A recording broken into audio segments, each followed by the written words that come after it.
I wrote this for my friends that think too much, and maybe you're one of them. Maybe I'm one of them.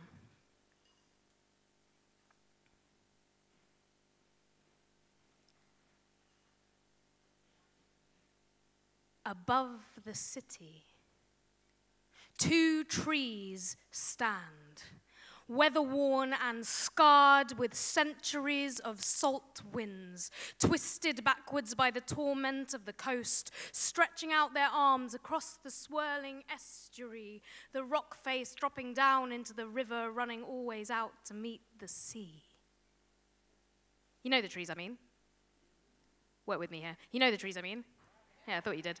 On summer days, we climb to them in sunburnt, beer-buzzed 2s and 3s, up one cliff path or the other. They shelter lovers lingering in the grasses at their feet, witness sunlit promises and shady truths. And if you lie beneath them long enough, the whispering leaves re-speak a story of their own. Before the dog walkers and the city wanderers, before the Roundheads and the king's men, before the missionaries and the monasteries, before the Vikings, Saxons, Romans, Celts, there were the rugged, unnamed tribes. Now, since the making of the first man and woman, there was no time for love. Meeting was a moment for exchange. Love was not known. So, the attention people put into their work has since been unmatched. Each one harnessed to their task. When the hunt went deep into the forest, spears sliced straight through life and death before the deer had even noticed. And a weaver wove such care into her woolen cloth, wrapping it around you in the frost you'd feel her heart beat at your back. Songmakers and storytellers practiced phrase and chorus night and day, though all the tales told of solitary heroes and the hollow heart, for there was no love. So, who knows how they met? These two. This man and woman. An introduction from a friend. By elders' arrangement. The world's first blind date. A hushed moment in a clearing when the light licks each leaf a golden yellow under panting black storm clouds. But when they met, they looked.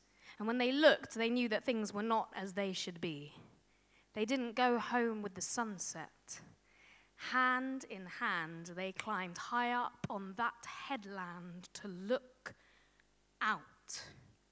Now, this would be the perfect moment for the usual rough exchange, a hunk of meat and a few shells for a pant, a press, a pleasure. But when they stopped, they saw. And when they saw, they stepped. He pushed the hair behind her ear. She felt his breath against her skin and raised her eyes, and they greeted lip to lip. The first kiss caused the wind to gasp, pull back the clouds against itself as if it might be sucked down from the skies. The first kiss shook the land beneath their feet. The people looked up for the flash that came with thunder and knew that things were not as they should be. And they kissed on, and the earth quaked, rivers bursting to the surface, and they kissed on, and the clay cracked. Day was gone, and time unclenched its jaw and opened with them. They kissed, and that night in the land, when the people gathered, as they always do, for food and company, they too stood open-mouthed and watched in awe as stories unwound themselves from the tongues of storytellers who, dumbstruck, saw their crafted words burn up and vanish in the wood smoke rising to the stars, as images long etched into the monoliths smoothed themselves with palm-worn sighs across the stone, as paint drank itself back deep into the blood-red rock, as bard songs of much lost hope and wounded pride unsung themselves until all that remained was the start, note by note, returning to the pent-up place that gave it birth.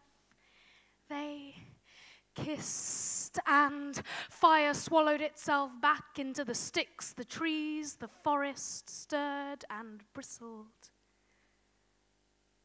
There was nothing but each other in the darkness.